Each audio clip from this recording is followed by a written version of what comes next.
찬송가 24장 왕 대신 주 찬송 드리시면서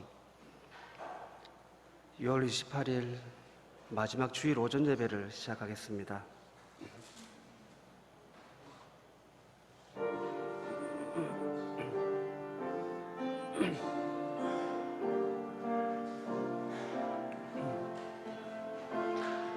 왕 대신 주 다 찬양하여라.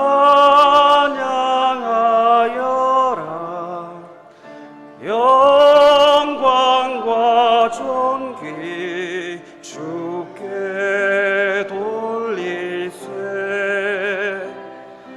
하늘 위에 높이 계신 주님, 주님의 말씀 존귀하도다.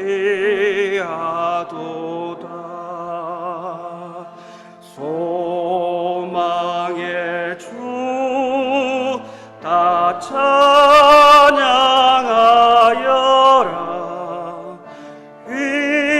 위장을 걷고 보좌 오르사. 우리 위에 중보되신 주님, 날마다 은혜 부어주신다.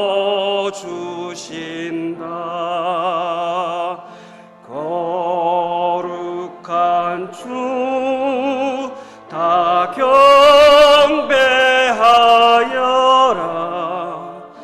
선하신 주께 다 찬양하라. 천사들도 다 경배하여라.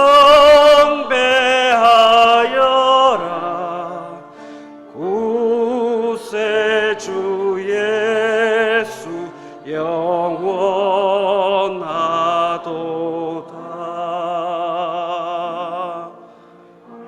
아멘. 다음은 찬송가 391장 온 놀라운 구세주 찬송 드리실 때 다들 일어나셔서 찬송 드리시겠습니다.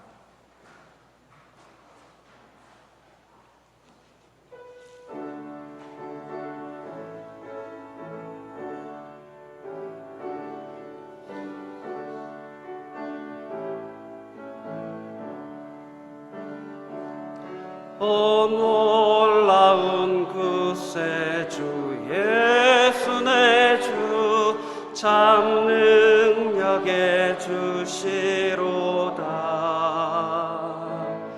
큰 바위 및 안전한 그곳으로 내 영혼을 숨기시네. 메마른 땅을 종일 걸어가도 나 필곤치 아니하며, 저 위험한 곳 내가 이를 때면 큰 바위에 숨기시고 주 손으로 덮으시네. 오 놀라운 구세주 예수 내 주, 내 모든 짐 벗기시네. 죄악에서 날 끌어올리시며 또 나에게 힘 주시네. 메마른 땅을 종일 걸어가도 나 필곤치 아니하며, 저 위험한 곳 내가 이를 때면 큰 바위에 숨기시 숨기시고 주 손으로 덮으시네. 증량 못할 은혜로 채우시며 늘 성령에 감아주사 큰 기쁨 중 주님을 찬양토록 내 믿음을 도우시네. 메마른 땅을 종일 걸어가도 나 피곤치 아니하며 저 위험한 곳 내가 이를 때면 큰 바위에 숨기시고 주 손으로 덮으시네. 주 예수님 공중에 임하실 때 나 일어나 맞이하리. 그 구원의 은총을 노래하리. 저 천군과 천사 함께 메마른 땅을 종일 걸어가도 나 피곤치 아니하며 저 위험한 곳 내가 이를 때면 큰 바위에 숨기시고 주 손으로 덮으시네. 아멘. 다들 자리에 앉으시겠습니다. 제가 기도드리겠습니다.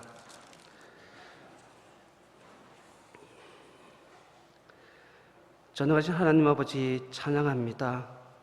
모든 만물을 주관하시며 말씀으로 주정하시는 주님을 높여드립니다. 전능하신 하나님 아버지, 코로나19로 인해 온 세상이 어지러운 가운데 있습니다. 수많은 사람들이 직장을 잃거나 꿈을 잃고 방황하고 있습니다.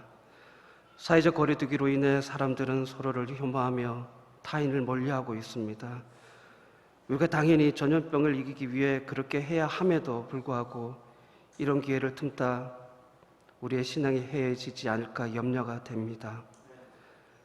전능하신 하나님 아버지, 여름이 시작되었습니다. 따스한 봄날에 햇살이 물러가고 뜨거운 열정과 도전의 시간이 찾아왔지만 사회적 상황은 답답하기만 하고 무엇 하나 제대로 할 수 있는 것이 없습니다. 주님, 이제 저희들을 다시 강력한 군사로 삼아 주시옵소서. 그 어떤 두려움과 공포가 온다 하여도 겁내지 않고 강력한 믿음의 용사들이 되게 하여 주시옵소서. 먼저 모든 성도가 말씀의 검을 가지게 하여 주시옵소서.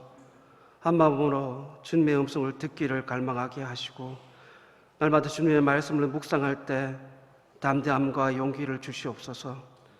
또한 기도의 능력을 더하여 주시옵소서. 코로나19로 인해 모이지 못하지만 각자의 자리에서 날마다 기도하는 시간을 갖게 하여 주시옵소서. 신실하신 주님을 높이며 찬양할 때 주님의 사랑이 가득 넘치게 하여 주시옵소서.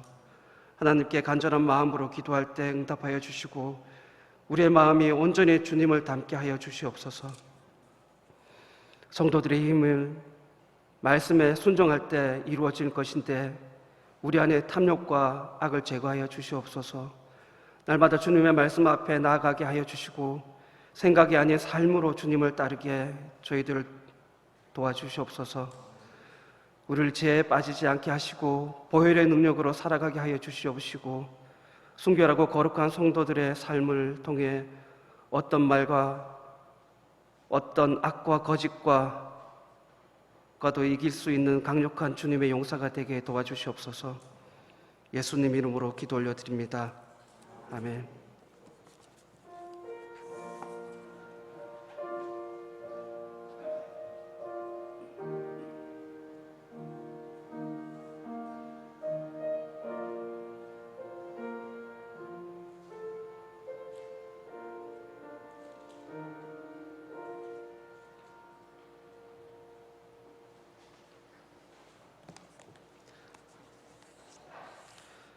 찬송가 452장 내 모든 소원 기도의 제목 찬송 드리시겠습니다.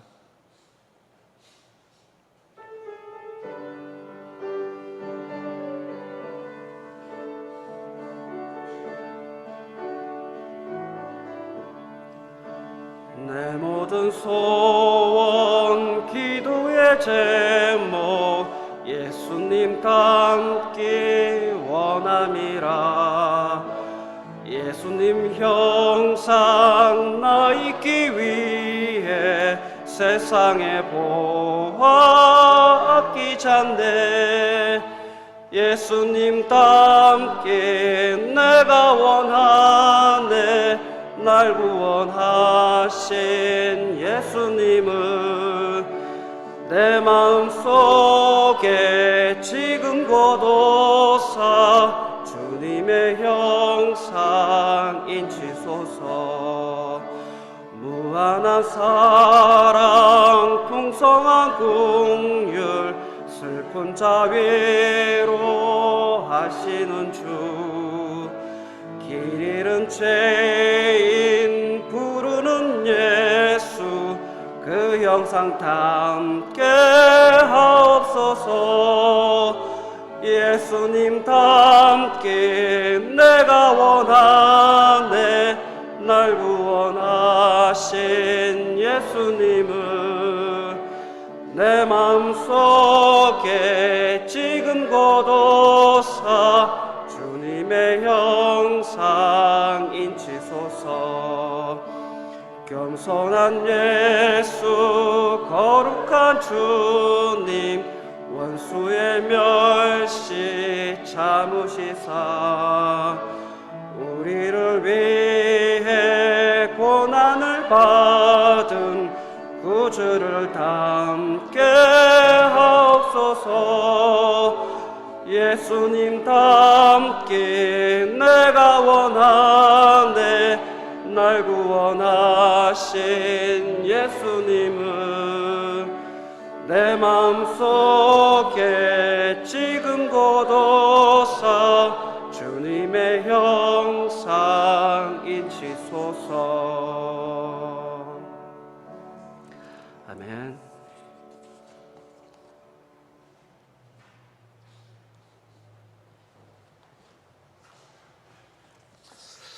오늘 예배 오신 것을 주님의 이름으로 환영합니다. 내 모든 소원 기도의 제목 예수님 닮기 원함이라. 여러분은 얼마나 예수님을 닮으신 것 같습니까? 점수로 이야기한다고 하면 100점이 예수님하고 똑같다 그러면 여러분은 몇 점 정도 예수님을 닮았다 생각이 드십니까? 다른 사람은 다 몰라도 내 자신이 제일 잘 알고 있을 거죠. 서로 인사하실 때 이렇게 인사하시겠습니다. 예수님 더 닮읍시다. 예수님 더 닮읍시다 인사하시겠습니다.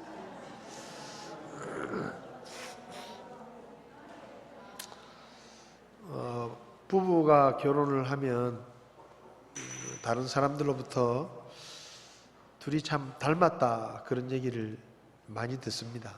세월이 지나면은 입맛도 좀 닮게 되고 또 하는 행동도 좀 비슷해지고 또 얼굴도 비슷해진다 그래요. 같이 있으면 닮는 것이죠.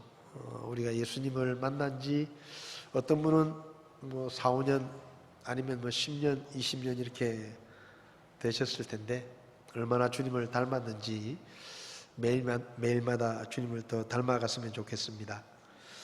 코로나19가 정말로 쉽게 끝나지 않을 것 같습니다. 뉴스를 보고 있으면 마음이 답답해지기도 하고 마스크를 끼고 언제까지 있어야 되나 그런 생각도 드는데 하여튼 아직까지도 이 코로나19 때문에 전 세계가 어려움을 겪고 있습니다. 오늘 아침에 뉴스를 보니까 100년 만에 최악의 질병이다 그렇게 역사적으로 기록이 될 것 같다고요. 전 세계적으로 벌써 이미 1000만 명이 넘어서 가지고 이게 언제쯤 끝이 날는지 아무도 예측할 수 없는 그런 시대에 지금 우리가 살고 있습니다. 집사님들하고 의논을 했는데 7월 달에도 저희가 6월 달처럼 주일 오후 예배를 따로 드리지 않고 또 주일학교 식당 운영은 하지 않는 것으로 그렇게 저희들이 결정을 했습니다. 7월 달에도 지금처럼 그렇게 예배를 드리겠습니다. 빨리 같이 밥도 먹고 마음 편하게 교제도 할 수 있는 때가 됐으면 좋겠는데 아직 어려운 것 같습니다. 특별히 기도해 주시고 예배 오지 못하시는 분들 위해서 인터넷으로 예배를 계속 방송을 하고 있습니다. 또 집에서 예배 드리시는 분들도 함께 주님 앞에 예배를 드렸으면 좋겠습니다. 냉방기 교체를 위해서 헌금을 하고 있습니다. 또 참여해 주신 분들께 감사를 드리고 또 기도하시면서 동참해 주시면 감사하겠습니다. 오늘 저 유아실에 소명자매가 출산을 하고 예건이가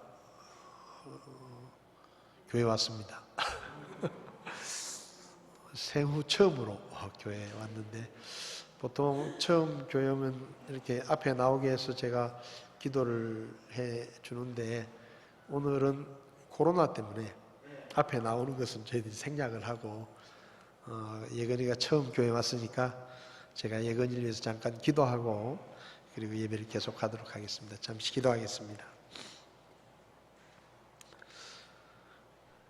은혜로우신 주님, 저희들을 구원하시고 하나님의 자녀로 삼아주시며 또 저희들을 통해 믿음의 가정을 이루게 하시고 우리 김영수 집사님 가정에 귀한 아이를 선물로 주셔서 또 이제 처음으로 예배 참석할 수 있도록 도와주신 것을 감사합니다. 지금 전 세계가 코로나19 전염병으로 여러 가지 어려움 가운데 있지만 하나님께서 우리 김 집사님 가정을 복주시고 건강을 지켜주셔서 이렇게 출산을 잘하게 하시고 또 아이와 산모가 건강한 모습으로 함께 주님 앞에 예배드릴 수 있게 하셔서 하나님 앞에 감사를 드립니다.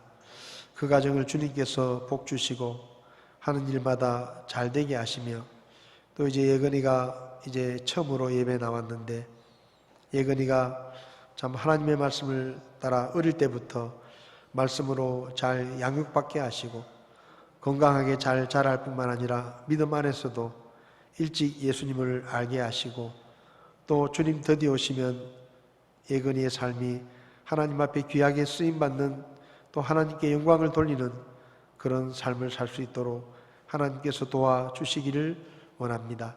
앞으로 살아가야 하는 모든 날들 가운데 하나님께서 함께 해주시고 도와주시고 건강을 지켜주시며 지혜롭게 잘 자라서 가정과 교회의 기쁨이 되며 또 이 사회에 참 큰 역할을 감당할 수 있는 그런 귀한 아이로 잘 자랄 수 있도록 하나님께서 선하게 인도해 주시옵소서.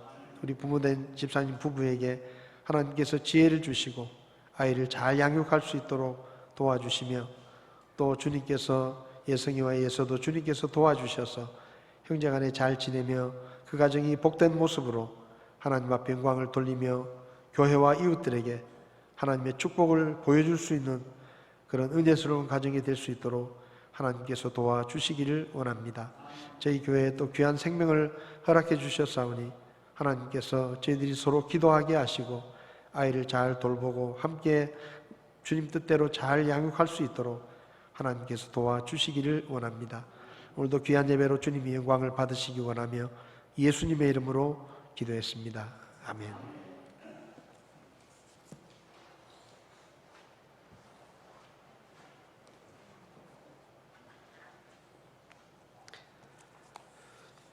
찬송가 303장 날 위하여 십자가에 찬송 드리시겠습니다.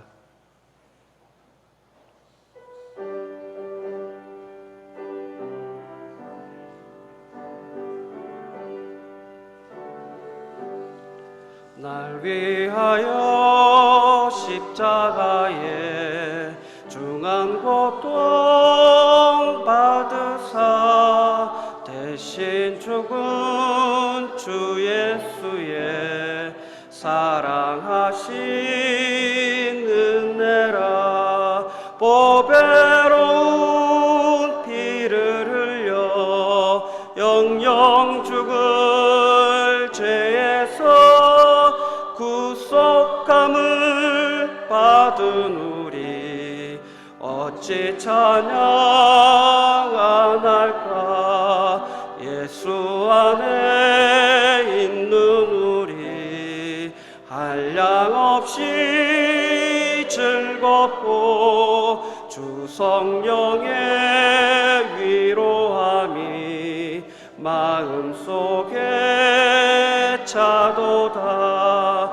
전국 음악 소리 같은 은혜로운 그 말씀 끊임없이 듣는 우리 어찌 찬양 안 할까. 이 세상의 모진 풍파 쉬지 않고 불어도 주님만의 보호받는 우리 마음 편하다. 늘 깨어서 기도하고 저 천국을 바라며 주님만을 기다리니 어찌 찬양 안 할까. 아멘.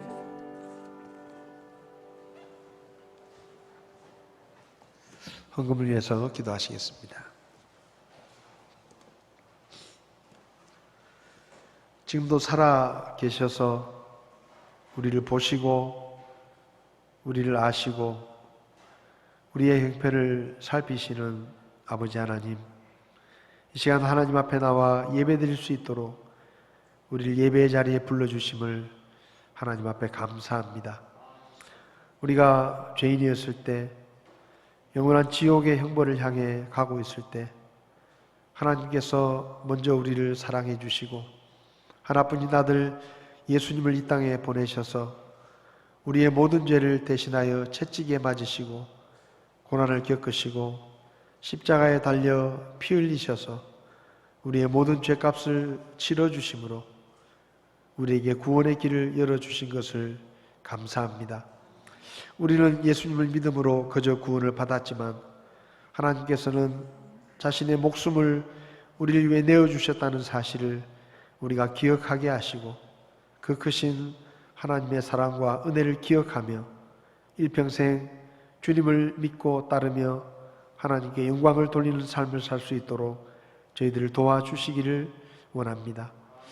우리가 기도할 때마다 우리의 기도를 들으시고 신실하게 응답하셨던 그 주님의 신실하심을 기억하며 하나님 앞에 기도하오니 우리 가운데 병든 자들을 낫게 하시고 필요들을 채워주시며 기도의 제목들을 주님께서 들으시고 응답해 주시며 고난과 어려움 가운데서 우리를 건져주시고 우리의 삶이 하나님 앞에 쓰임받는 믿음의 삶이 될 수 있도록 저희 각 사람을 주님께서 도우시고 우리의 가정과 교회를 주께서 인도해 주시기를 원합니다.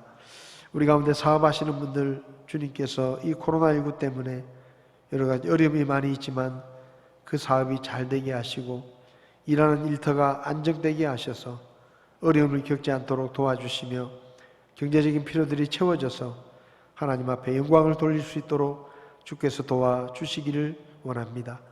우리가 선교하는 교회들과 선교사님들을 기억하시고 하나님께서 도우시며 필요들을 채우시고 여러 가지 어려움 가운데서도 믿음으로 잘 이겨낼 수 있도록 하나님께서 도와주시기를 원합니다. 전국의 교회들을 기억하시고 이 어려운 환경 가운데서 더욱더 하나님을 의지하고 성도들이 하나님 앞에 기도하며 말씀을 묵상하며 더욱더 주님 앞에 가까이 나아갈 수 있도록 도와주시고 이런 일 때문에 저희들의 믿음이 게을러지거나 하나님 앞에 예배드리는 일에 소홀해지지 않도록 저희를 도와주시기를 원합니다. 이 시간 하나님 앞에 예배 중에 헌금을 드립니다.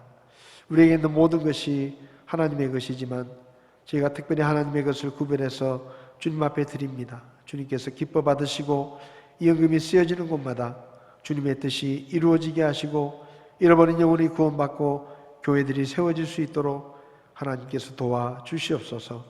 어려운 중에 믿음으로 하나님의 것을 구별해서 주님 앞에 기쁨으로 드리는 손길들을 기억하시고 가정의 필요들을 채워주실 뿐만 아니라 더 풍성하게 채워주셔서 하나님 앞에 드리는 일과 어려운 이웃들에게 베푸는데 우리의 손길이 더 풍성해지게 하나님이 도와주시옵소서.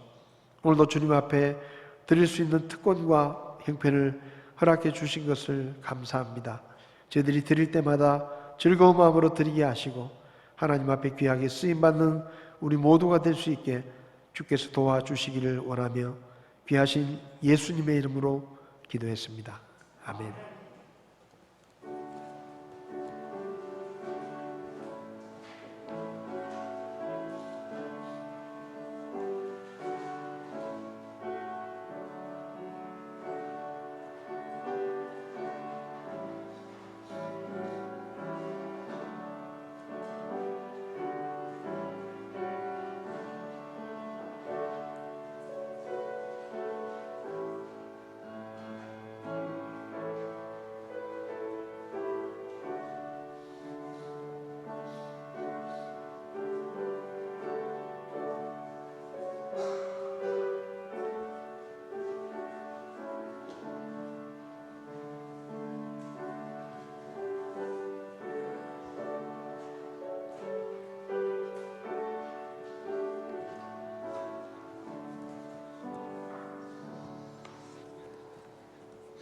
이 시간 자리에서 일어나셔서 하나님의 말씀을 함께 보시겠습니다. 느헤미야 4장 1절부터 12절까지 말씀을 보시겠습니다. 느헤미야 4장 1절에서 12절까지 말씀을 한 절씩 교독하시겠습니다. 제가 먼저 읽겠습니다. 그러나 산발랏이 우리가 성벽을 건축한다는 것을 듣고는 노하고 크게 분개하며 유대인들을 조롱하고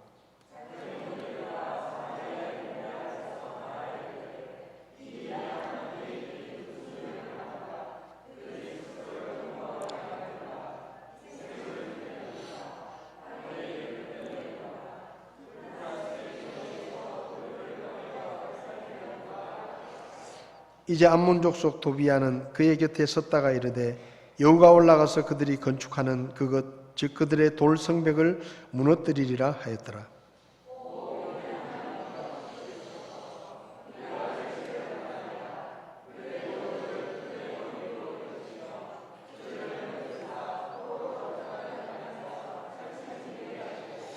그들의 불법을 덮어두지 마시며 주 앞에서 그들의 죄를 지우지 마시옵소서. 그들이 건축자들 앞에서 주의 분노를 일으켰나이다.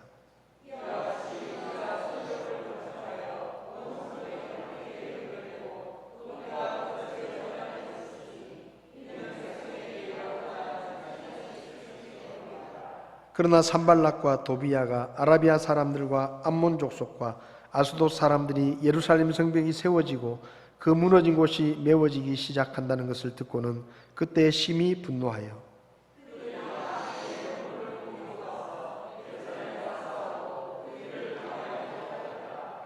그럼에도 불구하고 우리가 우리 하나님께 기도하며 그들로 인하여 밤낮으로 그들을 향해 파수꾼을 세웠는데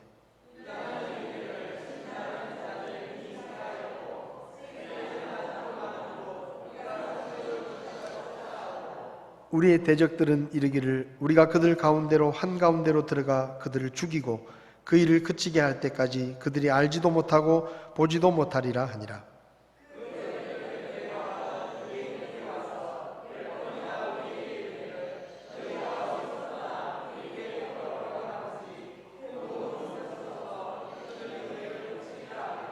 아멘. 서신 채로 잠깐 기도하겠습니다.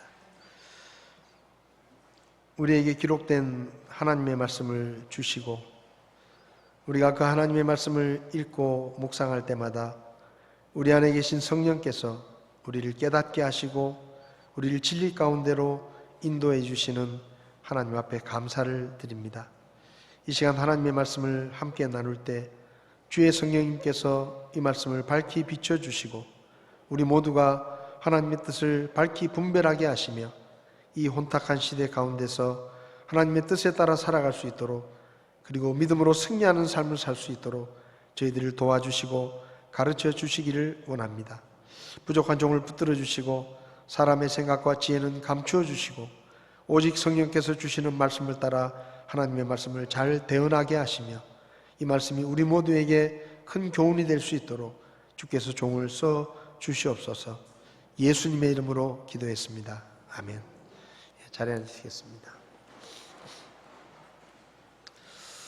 앞서 말씀드렸지만 지금 우리는 역사상 겪어보지 못한 코로나19라고 하는 신종 전염병 때문에 전 세계 교회들이 예배를 중단하는 그런 안타까운 경험을 하고 있습니다. 우리나라는 많이 진정이 돼서 교회들이 조심스럽게 현장 예배를 재개하고 또 방역 수칙을 따라서 하고 있지만 출석하는 성도들의 수가 많이 줄었고 또 대부분의 교회들이 감염 수칙을 잘 지켜서 하고 있지만 일부 교회들에서 감염이 일어나서 교회에서 예배를 드리는 것조차 비난의 대상이 되고 또 대중들의 비판을 받는 그런 답답한 현실을 우리는 지금 겪고 있습니다. 많은 신학자들과 목회자들이 코로나19를 이 시대 교회를 향한 가장 큰 도전이다 그렇게 이야기합니다. 그리고 코로나19 이후에 이 교회 상황이 어떻게 달라질지 모르겠다. 그런 많은 변화가 찾아올 것이다 라고 이야기합니다. 사실상 지금 우리는 믿음의 도전을 받고 있습니다. 우리 믿음 생활 속에서 사실 지금만큼 예배를 드리는 것이 힘들고 또 마음이 무거웠던 적이 별로 없었습니다. 어제 한 자매님 전화를 받았습니다. 근데 그분이 하시는 말씀이 그래요. 자기가 어디를 갔다 왔는데 내가 이 교회 예배를 드리러 가야 될지 아니면 가지 말아야 될지 고민이 된다고. 자기는 괜찮지만 혹시 그 다녀오는 과정에서 자기가 혹시 감염이 됐을 수도 있고 그래서 예배를 드리러 교회를 가야 될지 말지를 이렇게 심각하게 고민했던 적이 거의 없었던 것 같다. 그런 얘기를 했습니다. 사실 교회는 도전을 받고 있고 우리 믿음도 도전을 받고 있습니다. 어제 뉴스를 보니까 교회들에서 자꾸 감염이 일어나니까 정부 당국에서 교회를 위험 지역으로 분류를 해가지고 마치 클럽이나 유흥시설 같은 그런 시설로 같이 규정을 해서 더 엄격한 방역수칙을 적용할지 고민을 하고 있다. 그래서 만약에 교회에서 어떤 감염이 일어나면 집회 자체를 다 금지시키고 교회를 통제하려고 하는 그런 시도를 해야 될지 고민을 하고 있다. 그런 뉴스를 들었습니다. 지금까지 교회를 다니고 예배를 드리면서 한 번도 상상해 본 적이 없는 교회 가는 것이 힘들어지고 예배를 드리는 것에 제약을 받는 이런 시대를 우리가 살아보지 못했기 때문에 사실은 지금 우리의 믿음 생활이 굉장한 위기를 겪고 있다라는 생각이 듭니다. 느헤미야서를 좀 우리가 살펴보면서 오늘은 믿음의 삶에 도전이 올 때라는 제목으로 말씀을 나누려고 하는데요. 우선 이 느헤미야 시대가 될 때까지 성경의 간략한 역사를 간략하게 좀 살펴보고 말씀을 드리려고 합니다. 이 구약 성경을 좀 정리하는 그런 시간이 될 수도 있는데요. 우선 하나님께서 아담과 하와를 창조하셨죠. 창세기 1장은 그렇게 시작됩니다. 죄가 없이 창조하셨습니다. 그리고 에덴 동산에 있는 생명나무의 열매를 먹으면서 영원히 살도록 창조하셨는데 아담과 하와가 마귀의 거짓말에 속아서 하나님이 먹지 말라고 하신 선악을 알게 하는 나무의 열매를 먹게 되고 그리고 그 죄 때문에 에덴 동산에서 쫓겨나게 됩니다. 그리고 결국은 죽음에 이르는 존재가 되었죠. 가인이 동생 아벨을 죽이는 최초의 살인죄로 시작해서 사람들은 점점 더 악해져 가고 죄를 지었고, 결국 노아의 때에 하나님께서 진노하셔서 노아의 방주에 들어간 사람과 가축과 동물들을 제외하고 땅 위에 있는 모든 생명체들을 홍수로 다 죽이셨습니다. 그렇게 엄청난 홍수를 겪고 살아남은 노아의 후손들은 정신을 차리지 못하고 여전히 죄를 짓고 바벨탑을 쌓고 불순종의 죄를 지어서 결국은 하나님께서 대부분의 사람들을 다 포기하시고 아브라함이라는 한 사람을 선택하시고 그 아브라함의 후손들을 통해서 하나님의 뜻을 이루시기 위해서 선택된 민족, 이스라엘 민족을 만드시죠. 그렇게 정하십니다. 하나님께 선택을 받은 이스라엘 백성들은 야곱의 때에 하나님이 주신 약속의 땅에서 흉년이 들어서 먹을 게 없으니까 이집트로 내려가서 요셉이 총리로 있던 이집트에서 잘 먹고 잘 살았는데, 요셉이 죽은 후에 사실은 가나안 땅으로 돌아가야 되는데 이집트가 너무 좋아서 그냥 거기 눌러 살았습니다. 그래서 결국 그 이집트에서 요셉이 죽은 후에 노예 생활을 하게 되고 거의 300년 이상을 노예로 살게 됩니다. 하나님께서 아브라함과의 약속을 기억하시고 모세를 보내셔서 이스라엘 백성들을 해방시키시고 가나안 땅으로 데리고 가려고 하셨지만 이집트에서 나온 어른 세대들이 불순종해서 결국은 광야를 40년 동안 떠돌면서 20살 이상의 어른들이 다 죽습니다. 그 중에 여호수아와 갈렙만 살아남는데 그 여호수아와 갈렙이 20살 이상이 다 죽고 어른 세대가 죽고 새로운 세대를 데리고 가나안 땅에 들어가서 16년 동안 전쟁을 해서 가나안 땅을 정복하고 차지하게 됩니다.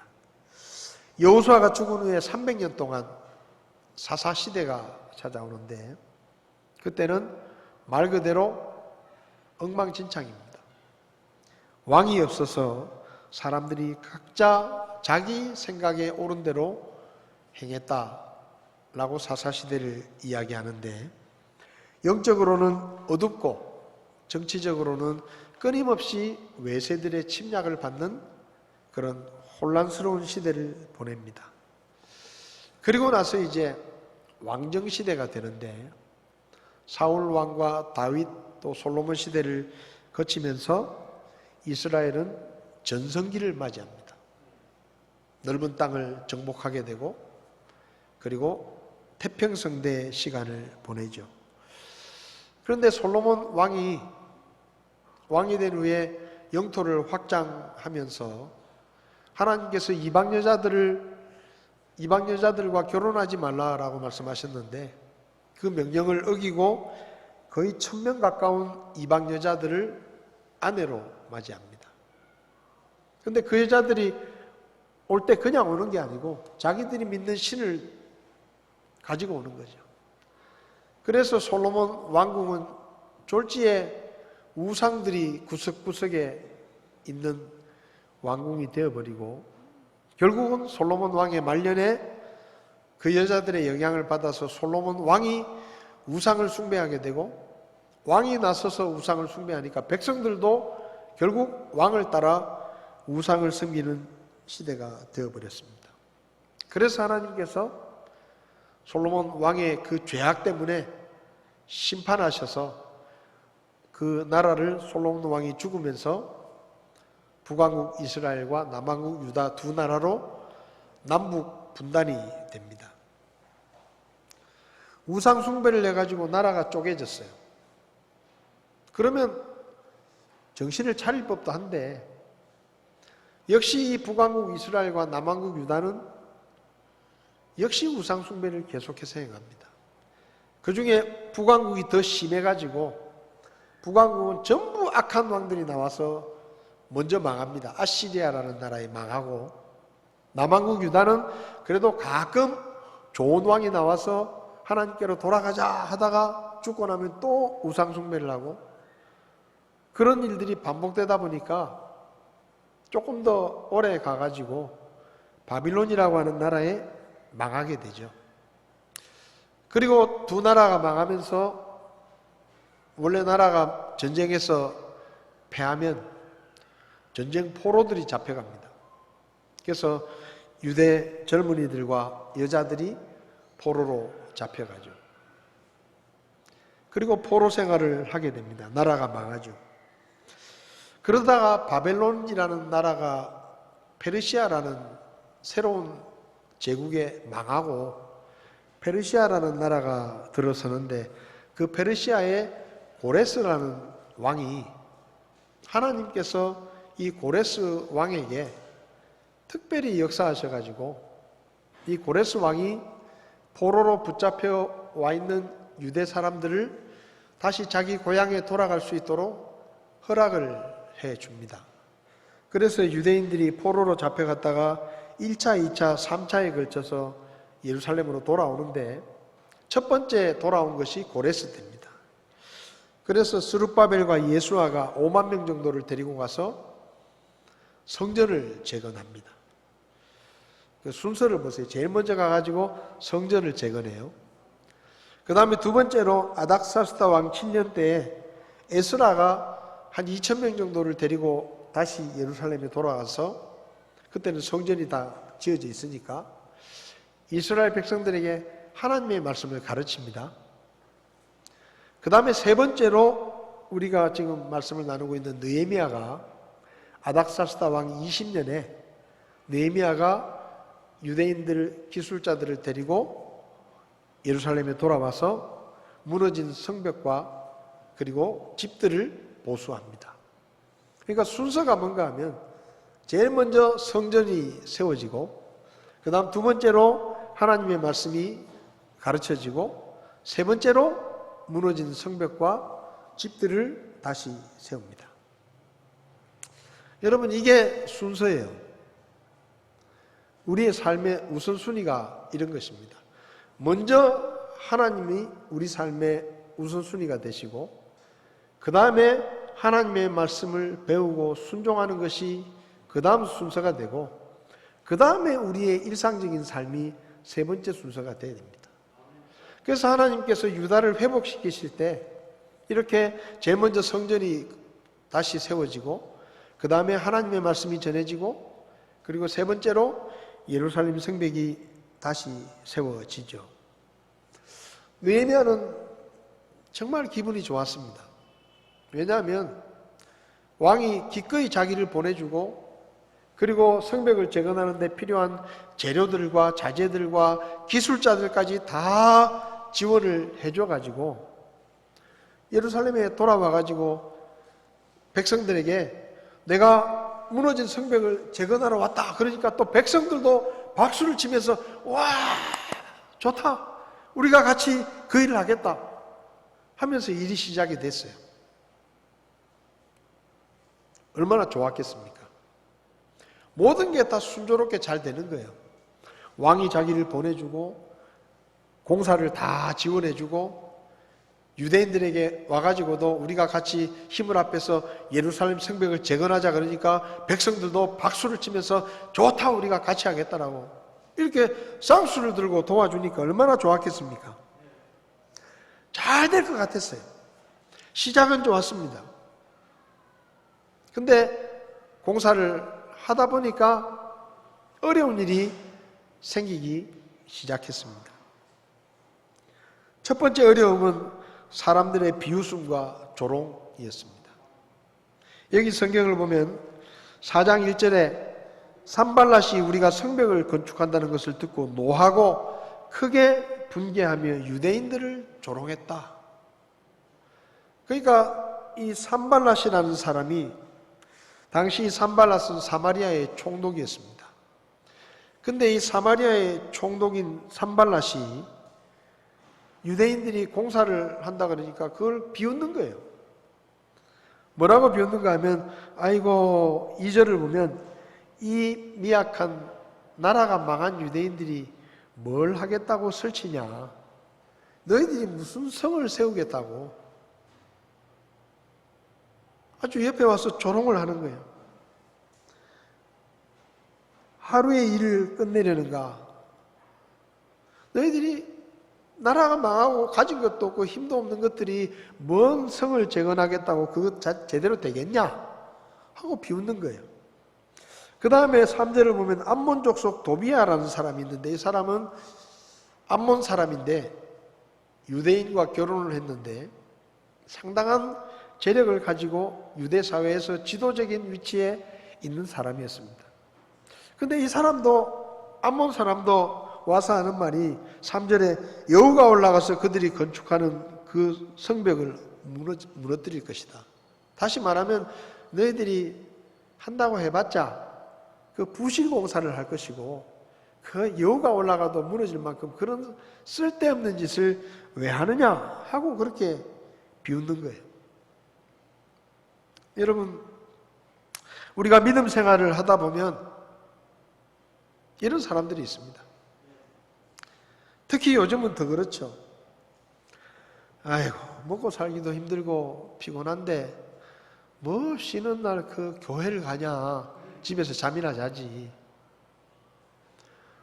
또 요즘 뭐 경제적으로도 어려운데 뭐 교회 가서 헌금은 또 무슨 헌금을 하냐, 그렇게 어리석은 짓을 하냐. 이 땅에서 잘 먹고 잘 사는 게 최고지. 눈에 보이지도 않는 그 죽어서 가는 천국과 지옥이 있는지 없는지도 모르는데 뭐 그런 걸 생각하면서 사느냐고 사람들이 조롱합니다. 요즘 사람들이 많이 하는 말이 있어요. 절이나 성당에서는 코로나 감염이 안 나오는데 교회는 왜 감염자가 계속 나오냐? 응? 이럴 때 꼭 예배를 드리러 교회를 가야 되겠냐? 이렇게 비난하기도 합니다. 대구 사람들은 처음에, 지금은 좀 나아졌는지 모르겠는데 어디 갈라 그러면 오지도 마라 그래요. 대구 사람 자체를 오지도 말라는 거예요. 어디 다른 지방에 출장을 가면 회사 안에 들어오지도 못하게 해요. 바깥에 공원에서 만나서 얘기하고 멀리 떨어져 가지고 무슨 바이러스 보듯이. 유럽이나 미국에서 동양 사람들이 바이러스 퍼뜨리는 사람들이라 해가지고 막 폭행을 당하기도 하고 그런 일도 있었습니다. 지금은 이제 신천지가 처음에 막 그러더니 지금은 이제 뉴스 틀면 교회 얘기가 제일 많이 나와요. 교회에서 뭐 몇 명이 어느 교회에서 뭐 몇 명이 감염됐다. 대부분의 교회들이 방역수칙을 정말 철저하게 지키고 있고 잘하고 있는데도 일부 교회에서 그런 일이 생기니까 이제 사람들이 막 교회를 싸잡아서 비판하는 거예요. 교회를 꼭 가야 되냐?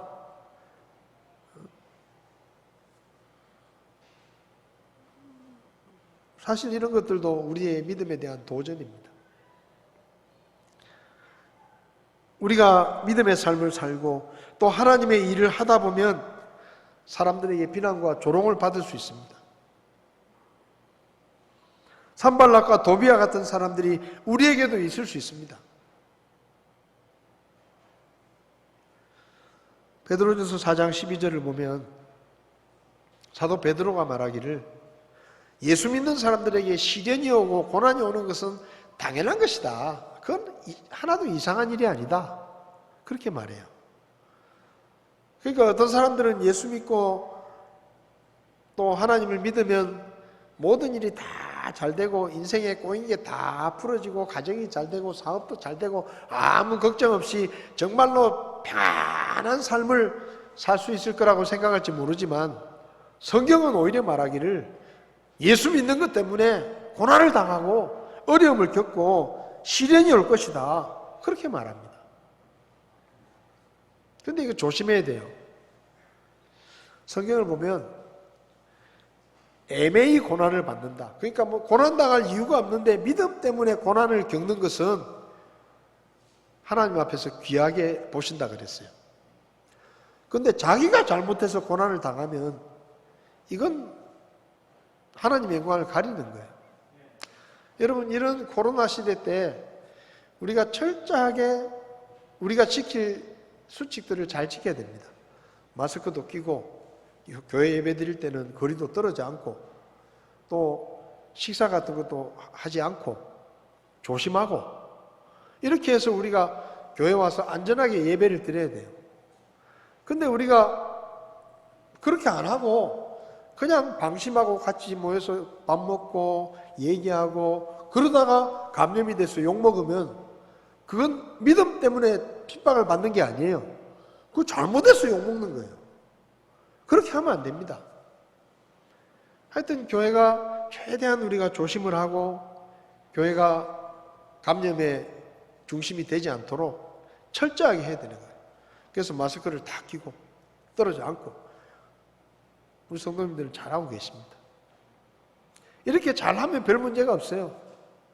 근데 이렇게 안 하고 마스크도 안 쓰고 또 같이 밥도 먹고 같이 얘기도 하고 뭐 이러다 보면 이게 교회 안에서 감염이 일어나면 그래서 대부분 그러잖아요. 예배 때는 잘 안 일어나는데 소규모 모임이나 무슨 이런 시대에 무슨 수련회를 가고 이런 일들 때문에 생긴다는 거죠. 조심해야 됩니다. 어쨌든 이런 일들 때문에 지금 교회가 싸잡아서 비난의 대상이 되고 예배를 드리는 것까지도 쉽지 않은 그런 상황이 될 수도 있습니다. 어찌됐든 우리가 믿음으로 모이지 않으면 이런 일이 없을 텐데 우리가 믿음 때문에 여러 가지 어려움들을 겪고 있는 것이죠. 그래서 이렇게 조롱을 하고 아주 비난을 하는데 이 느헤미야와 유대인들이 산발락과 도비야가 막 이렇게 조롱을 하고 웃어넘기는데도 신경 쓰지 않고 계속 일을 하는 거예요. 그래서 성벽이 계속 쌓여가는 거예요. 그러니까 산발락과 도비야가 이제는 조롱하고 비난하는 수준을 뛰어넘어서 적극적으로 더 공격을 합니다. 음모를 꾸미고 사람들을 동원해가지고 음모를 꾸미고 7, 8절을 보면 예루살렘에 가서 우리가 싸우자, 전쟁을 하겠다 소문을 퍼뜨립니다.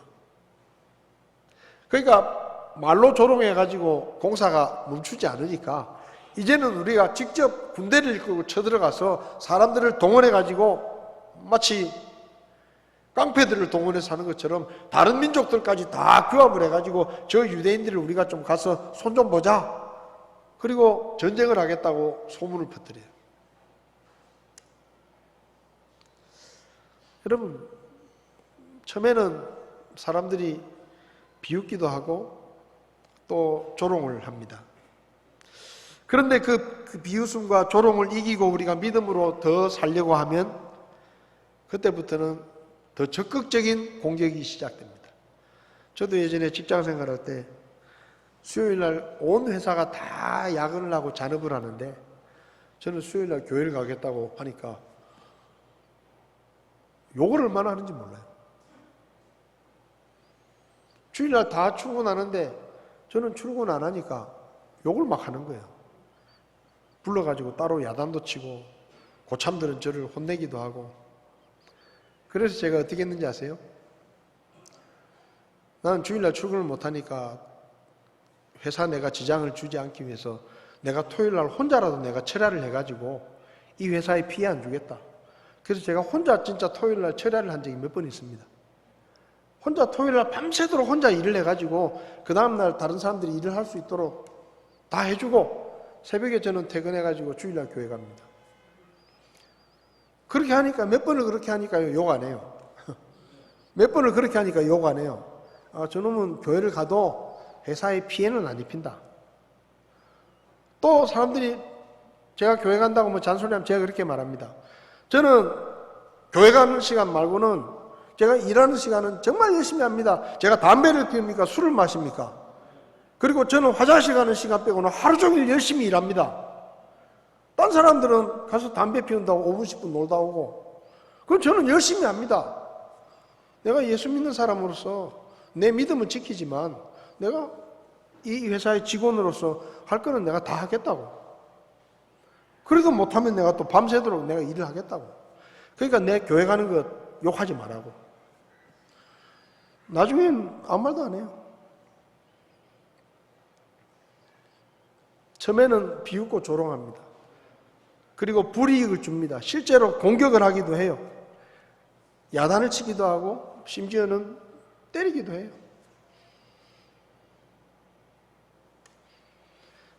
오늘날 마귀가 이단과 사이비 종교를 일으켜서 교회 안에 들여보내고 교회 안에 거짓 교리를 퍼뜨리고 성도들을 미혹하는 것, 이게 바로 교회를 향한 직접적인 공격입니다.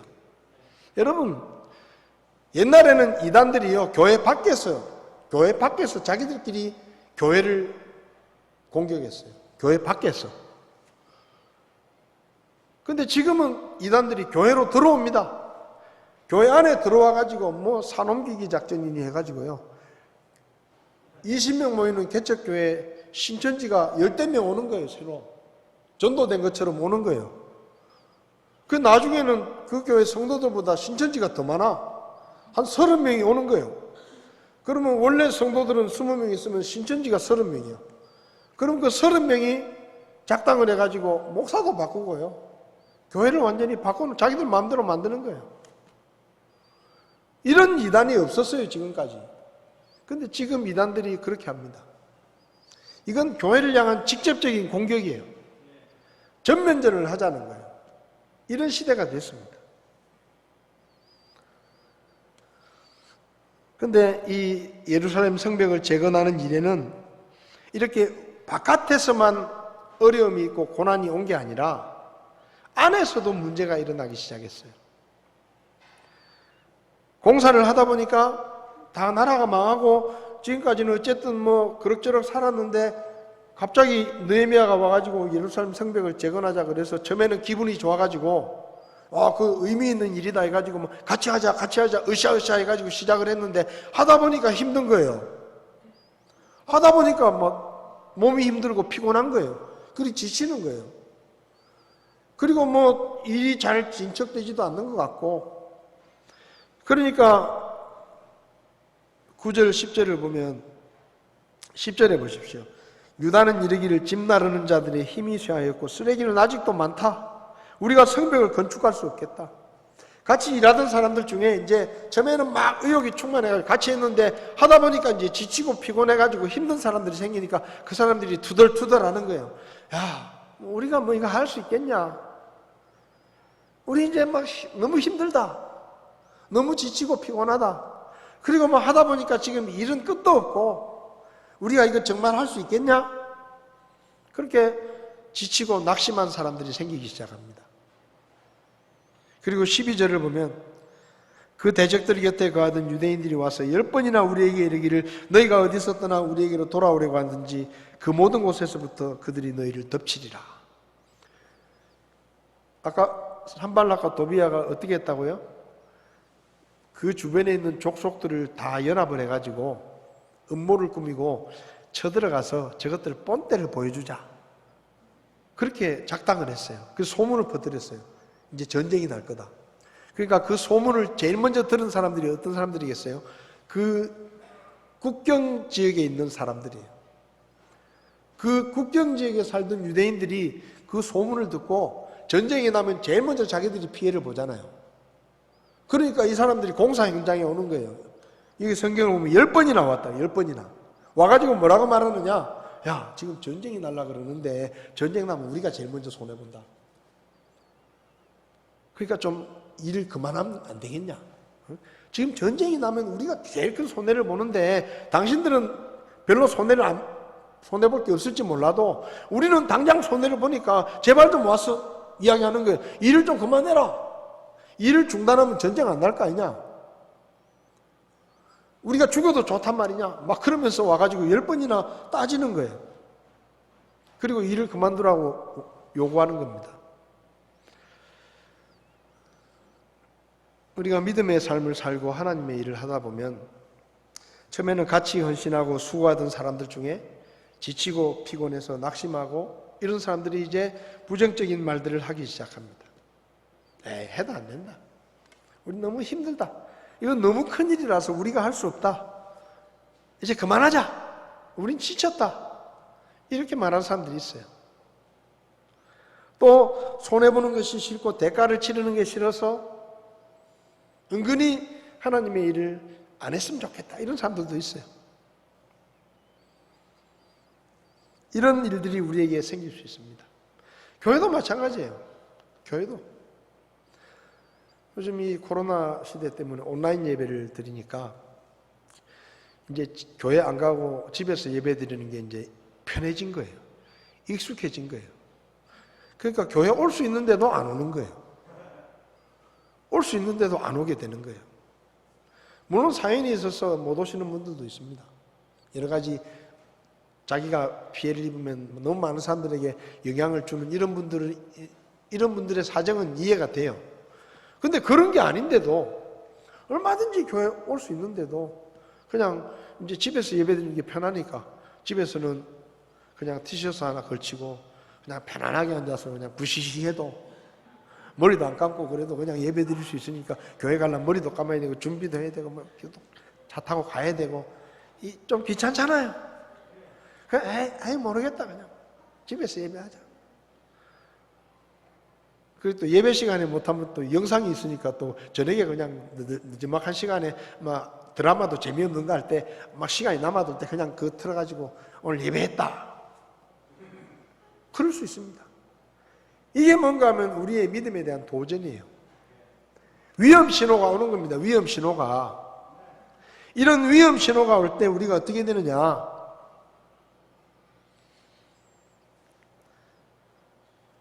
오늘 성경을 보면 느헤미야가 이런 어려움을 닥쳤을 때 느헤미야가 어떻게 합니까? 제일 먼저 기도합니다. 느헤미야 4장 4절 5절을 보면 오 우리 하나님이여 들으시옵소서 우리가 멸시를 받나이다. 그들의 모욕을 그들의 머리 위로 돌리시며 그들을 넘겨주사 포로로 잡혀가는 땅에서 탈취물이 되게 하시고 그들의 불법을 덮어두지 마시며 주 앞에서 그들의 죄를 지우지 마시옵소서. 그들이 건축자들 앞에서 주의 분노를 일으켰나이다. 원수들이 조롱할 때 느헤미야는 하나님 앞에 기도합니다. 하나님, 우리가 지금 조롱을 당하고 있습니다. 우리가 이렇게 비웃음을 당하고 있습니다. 하나님 우리를 도와주십시오. 우린 지금 성벽을 쌓는 일 때문에 정신이 없습니다.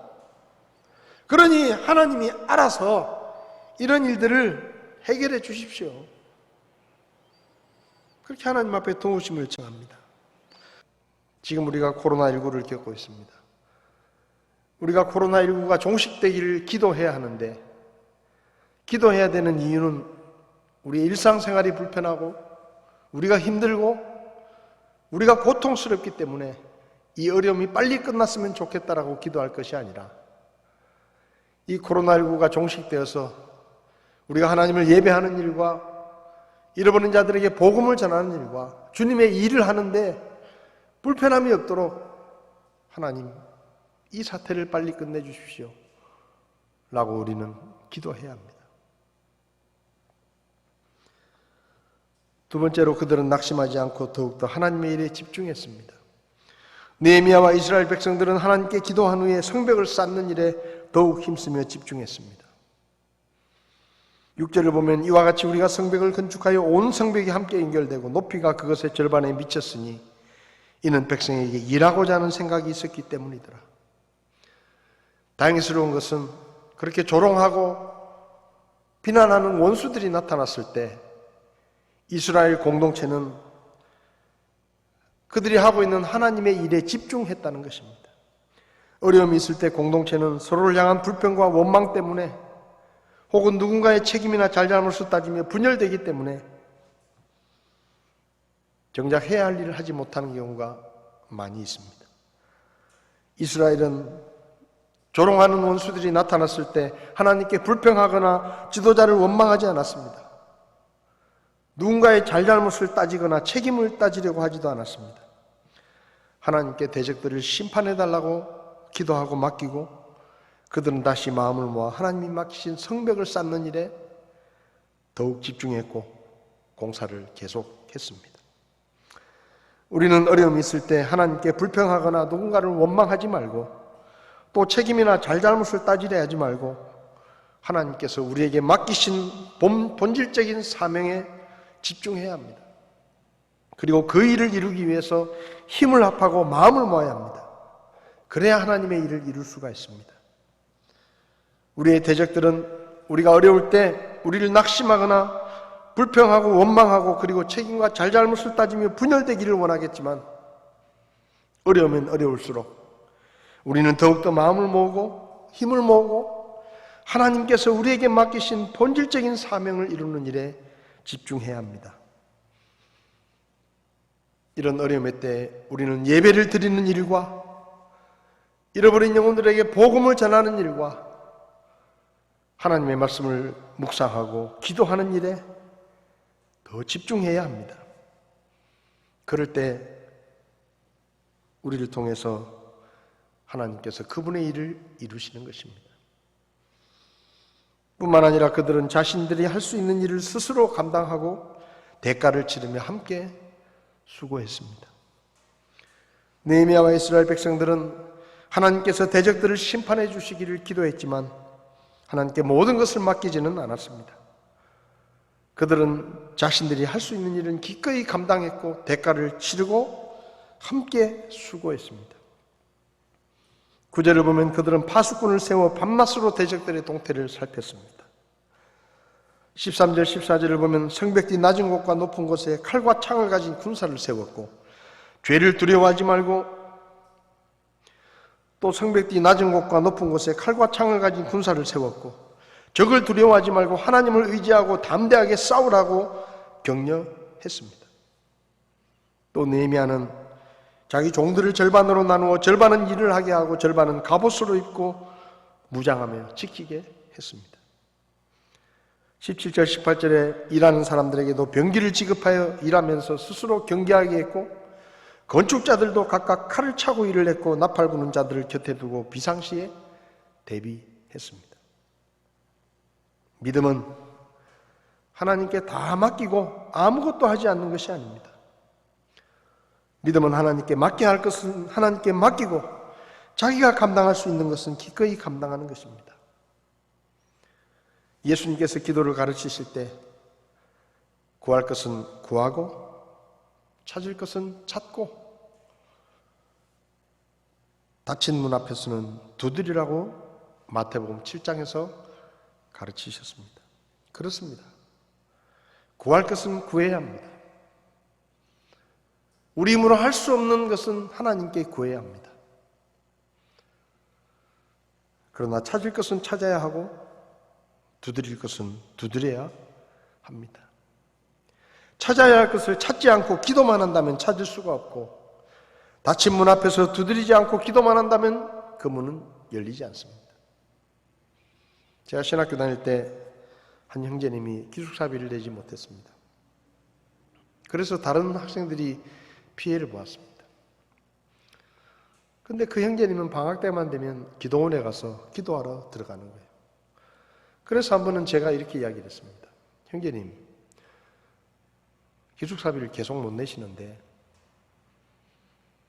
방학 때 기도원에 가지 마시고 아르바이트라도 해서 기숙사비를 내시라고. 그래서 다른 학생들이 피해를 보지 않는다고. 여러분, 기도만 한다고 하나님께서 들어주시는 것이 아니에요. 우리가 할 수 있는 것은 해야 하는 것입니다. 우리가 감당해야 되는 것은 우리가 감당해야 되는 거예요. 그 다음 여름방학 때 그분이 아르바이트를 내서 기숙사비를 내시더라고요. 할 수 있는 것, 파수꾼을 세우고 경계병을 세우고 공사를 하면서도 항상 경계를 늦추지 않고 무기를 들고 한 손으로는 무기를 들고 한 손으로는 벽돌을 쌓아 올리는 그렇게 할 때 하나님의 도우심으로 그들이 일을 이룰 수가 있었습니다. 대적들에 대한 심판은 우리 손으로 할 수 없는 일이었기 때문에 그들은 하나님께 기도함으로 맡겼습니다. 그러나 그들이 할 수 있는 일은 감당했습니다. 오늘날 우리도 이 코로나19 사태를 바라보며 우리가 할 수 없는 일은 하나님께 기도함으로 도움을 청하고, 우리가 할 수 있는 일, 방역수칙을 지키고 예배당에 나와 조심스럽게 예배를 하고 개인적으로 말씀을 묵상하고 기도하고 할 수 있는 대로 복음을 전하고, 우리가 할 수 있는 일들은 우리가 해야 합니다. 또 우리가 대가를 치러야 할 일은 함께 대가를 치르고 주님의 일을 이루어야 합니다.